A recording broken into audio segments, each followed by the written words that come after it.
பிரவீன். கண்ணன், நீங்கள் கூறியது போல இந்த முறையும் பாஜகவுக்கு தமிழகம் மிகப்பெரிய ஒரு சவாலை கொடுக்கும் என்பதுதான் இந்த கருத்து கணிப்பின் மூலமாக நமக்கு தெரிய வருகிறது. திமுக காங்கிரஸ் கூட்டணி 37 முதல் 39 தொகுதி வரை கைப்பற்ற வாய்ப்பு இருப்பதாக கணிப்புகள் கூறுகின்றன.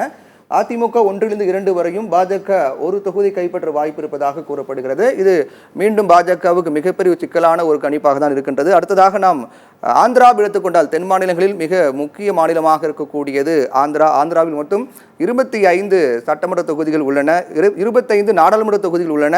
இந்த 25 நாடாளுமன்ற தொகுதியை பொறுத்தவரையில் 2014 எடுத்துக்கொண்டால் 2014ஆம் ஆண்டு தெலுங்கு தேசம் பாஜக கூட்டணி அமைத்தார்கள். தெலுங்கு தேசம் 15 இடங்களை கைப்பற்றினார்கள், பாஜக 2 கைப்பற்றினார்கள்.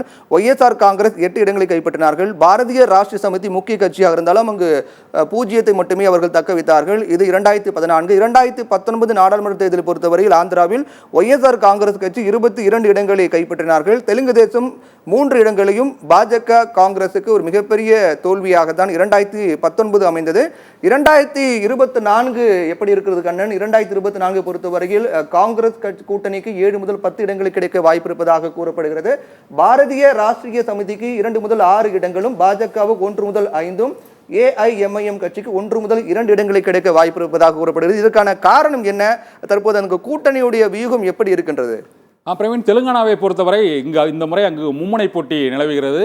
அங்கு ஆளும் கட்சியாக அங்கு காங்கிரஸ் கட்சி இந்த முறை இருப்பதால் இந்த போட்டியானது சற்று அங்கு மும்முனை போட்டியாக இருக்கக்கூடிய சூழ்நிலையில் காங்கிரஸ் கட்சி அங்கு கூடுதல் இடங்களை பெறுவதற்கான வாய்ப்பு இருக்கிறது என்பது தான் நமது இந்த வாக்கு கணிப்பு முடிவுகள் அங்கு காண்பிக்கிறது. இது சட்டப்பேரவை தேர்தல் நடைபெற்ற ஓராண்டுக்குள் இப்போது தெலுங்கானாவில் அங்கு தேர்தல் நடைபெறுவதால் காங்கிரஸ் கட்சி முழு வீச்சில், அதாவது ஆளும் கட்சியாக இருக்கக்கூடிய காங்கிரஸ் கட்சி தெலுங்கானாவில் ரேவந்த் ரெட்டி முதலமைச்சராக உள்ள தெலுங்கானாவில் அந்த செல்வாக்கை மற்றும் அவருடைய அந்த ஆட்சிக்கு நற்சான்றிதழ் பெறுவதற்காக அவர்கள் அதிக தொகுதியில் வெற்றி பெறுவதற்கான முனைப்போடு அங்கு அந்த வெற்றியில் அந்த தேர்தல் பிரச்சாரத்தில் ஈடுபட்டார்கள். இங்கு பாரதிய ராஷ்டிரிய சமிதி ஆட்சியை இழந்திருக்கிறது. பாஜக இந்த முறை அங்கு கணக்கை தொடங்குவதற்கான தெலுங்கானாவில் கூடுதல் இடங்களை பெற வேண்டும் என்ற முனைப்புடன் அங்கு போட்டியில் இருக்கிறது. ஆனால் தெலுங்கானா மாநிலத்தில் நம்மை பொறுத்தவரை வாக்கு கணிப்பு முடிவுகளின்படி அங்கு 2வது இடத்திற்கு தான் பாரதிய ராஷ்டிரிய சமிதி மற்றும் பாரதிய ஜனதா கட்சிக்கும் இடையே அந்த போட்டி இருக்கிறது என்பதுதான் தற்போதைய நிலவரமாக நமது வாக்கு கணிப்பு முடிவுகளின்படி தெரிகிறது. காங்கிரஸ் 7 - 10 இடங்கள் வரை அங்கு வெற்றி பெறுவதற்கான வாய்ப்பு இருக்கிறது. சட்டமன்ற தேர்தலில் தோல்வியடைந்து ஆட்சியை இழந்த பிஆர்எஸ் கட்சி 2 - 6 தொகுதிகளில் வெற்றி பெறும். தேசிய அரசியல் கனவோடு பாரதிய ராஷ்டிரிய சமிதி கட்சியின் தலைவர் சந்திரசேகர் ராவ் அங்கு தேர்தல் களத்தில் நின்று ஒரு படுதோல்வியை சட்டமன்ற தேர்தலில் சந்தித்துள்ள சூழ்நிலையில் மீண்டெழுவதற்கான வாய்ப்பு இல்லாததான் இந்த வாக்குக்கணிப்பு முடிவுகளின் தெரிய வருகிறது.